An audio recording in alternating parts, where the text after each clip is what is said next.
नमस्कार दोस्तों, मैं हूं सुरजीत श्यामल। आप देख रहे हैं वर्कर वॉइस .in। दोस्तों, अगर आप नौकरी पेशा कर्मचारी हैं और खासकर आपका पीएफ कटता है तो ऐसे में ये जानकारी आपके लिए काफ़ी अहम है। और वही पेंशन अभी न्यूनतम 1000 रुपया है, जिसको बढ़ा करके 7500 रुपया किया जाना है।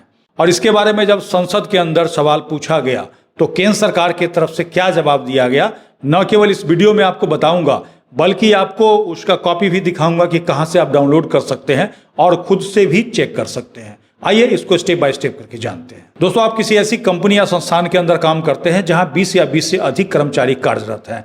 ऐसे में आपके एम्प्लॉयर यानी कि आपके कंपनी की जिम्मेवारी बनती है कि सबसे पहले जाकर के वो ईपीएफओ के पास इनरोल हो, यानी कि रजिस्टर्ड खुद को कराए और उसके बाद अपने कर्मचारी यानी आपका पीएफ का खाता खुलवाए। जब आपका पीएफ का खाता खुल जाता है उसके बाद आपके मूल वेतन का यानी कि बेसिक और डीए का 12% आपके सैलरी से काट करके और आपके पीएफ खाते में जमा करना होता है। और ठीक आपकी कंपनी को अपने तरफ से भी 12% आपके पीएफ खाते में जमा कराना होता है, जो कि कुल मिलाकर के 24% हो जाता है। लेकिन ध्यान रखिए, पूरा पैसा आपका ईपीएफ में जमा नहीं होता है। इसी में कुछ कंट्रीब्यूशन आपका ईपीएफ में जमा होता है और कुछ ईपीएस यानी कि जो पेंशन है उसमें।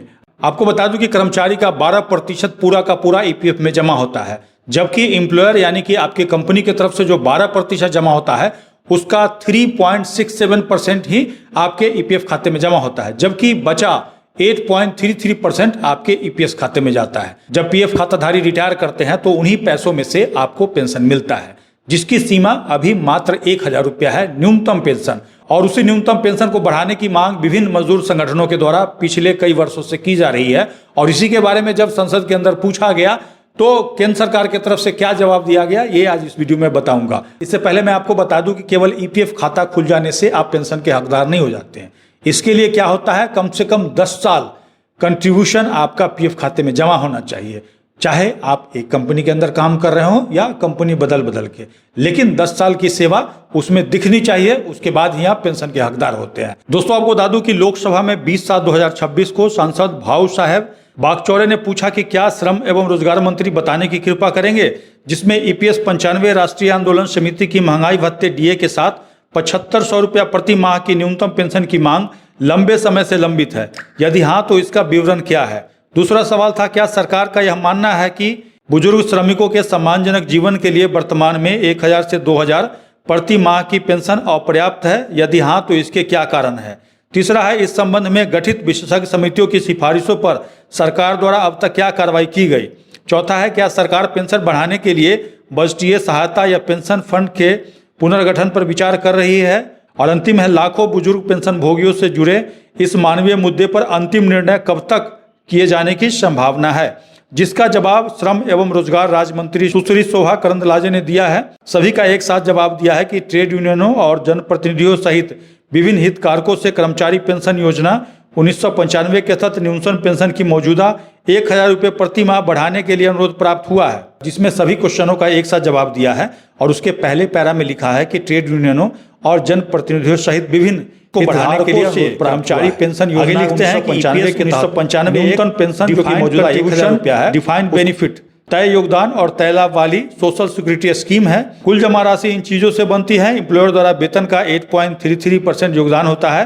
केंद्र सरकार द्वारा बजट सहायता के जरिए वेतन का 1.16% योगदान, यह योगदान 15,000 रुपये प्रति माह तक के वेतन पे लागू होता है। कहने का मतलब केंद्र सरकार की तरफ से 1.16% जो योगदान दिया जाता है, जिनका 15,000 रुपये तक का वेतन है उन्हीं को दिया जाता है। आगे लिखा है, स्कीम के लिए सभी लाभ इसी जमा राशि से दिए जाते हैं। ईपीएस 1995 के पैरा 32 के तहत जरूरी होने के कारण इन फंड का हर साल मूल्यांकन किया जाता है। इसके आगे पढ़िएगा तो इन्होंने कहा है कि ईपीएस 1995 की जगह ईपीएस 2026 ने ले ली है और इसमें कितना बजट कहां से आता है उसके बारे में बताया है।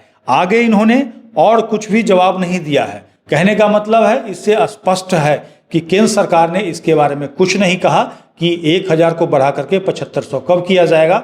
हालांकि अलग अलग न्यूज पोर्टल पे ये दावा किया जा रहा है कि केंद्र सरकार ने ऐसा कहा है, मना कर दिया है कि इस तरह का सरकार के पास कोई प्रस्ताव नहीं है। जबकि इसको भी अगर पढ़िएगा तो इसका मतलब वही निकलता है, वो अपने जवाब देने से बचना चाहते हैं।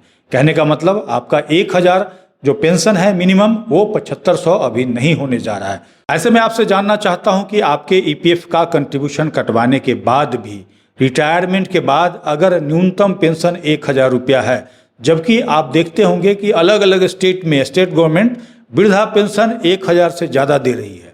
ऐसे में सरकार को इस पर विचार करना चाहिए या नहीं करना चाहिए, आप लोग कमेंट्स करके बताएंगे और इस वीडियो को अधिक से अधिक लोगों तक पहुंचाएंगे, ताकि कम से कम लोगों को ये पता चल पाए कि सरकार आपके पेंशन के ऊपर चुप क्यों है। अगर आप हमें फेसबुक पे देख रहे हैं तो पेज को लाइक करेंगे, यूट्यूब पे देख रहे हैं तो चैनल को सब्सक्राइब करेंगे, वीडियो को अधिक से अधिक शेयर करेंगे, ताकि अधिक से अधिक साथियों तक जानकारी पहुंच पाए। इसके साथ ही विदा लेता हूं, जल्द ही एक नई जानकारी के साथ मिलते हैं। धन्यवाद।